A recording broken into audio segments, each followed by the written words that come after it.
I'm only talking about one thing today. I just want to know how many people have to kill themselves before society realizes that bullying is so wrong.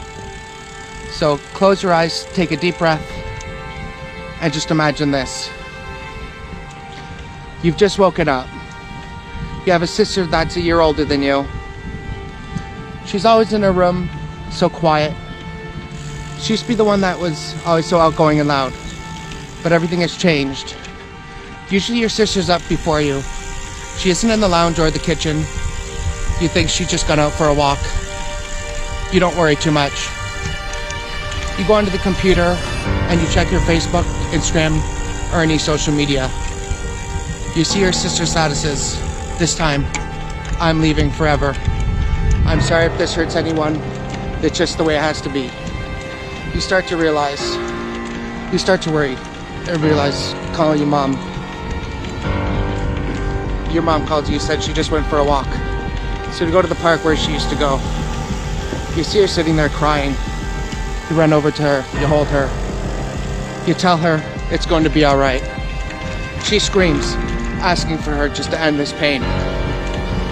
You give her a big hug, you see a rope and pills in front of her. You stand up with her and begin to walk away. You start walking home and you hear these three girls calling her names. You see these three girls walking towards her. They start laughing. Your sister cries a little more. So you hold your sister tight and move towards her. But as soon as you're walking around that corner, the three girls, they grab your sister from behind and tell her how worthless she is. And she starts crying. And the other girl grabs you too. She won't let you go. Your sister just starts crying for your help. She yells to you, "I love you, and I'm so sorry." The three girls let her go, and the other girl lets you go too. But your sister has run away. You have no idea where she's gone. You go back to the park, and at this time, she's not there, and the pills aren't there either. You start crying. You call your mom, and you tell her what's happened. Your mom doesn't say anything. She's that shocked. She rushes home. You're still looking for your sister. She's your world. She's your rock. She's the one that keeps you here today. Without her, you're nothing. And without her, your mother's nothing too. You walk to the forest, and you can't hear her. You call her name. You've got tears rushing down your face. You walk a little bit further, and you find the pill container, but no pills are in it. You scream your sister's name. "Lily, Lily, where are you?" But there's no response. You know something's happened. You turn the corner of the forest, and you see your sister lying there. Her wrists are bleeding. There's a knife right beside her. She looks peaceful, but taking a breath every minute. You immediately call 911 or call the ambulance. You call your mom. Your mom turns up just before them. Your mom screams. This is her baby. This is her best friend. And this girl is her world. The ambulance takes the sister away. You go with them. They can't get any response for her. They're only a few minutes away from the hospital, but you know she's gone. You know she's dead. You can't do this without her, right? You've been in her plate. Ask why. You turn up in the hospital and rush her to emergency. Your mom is in too much shock to even talk. 10 minutes later, the doctor comes out. Your mom stands up, tears rushing down her face. The doctor says, "I'm sorry for what I'm about to tell you, but we cannot save her. It is too late."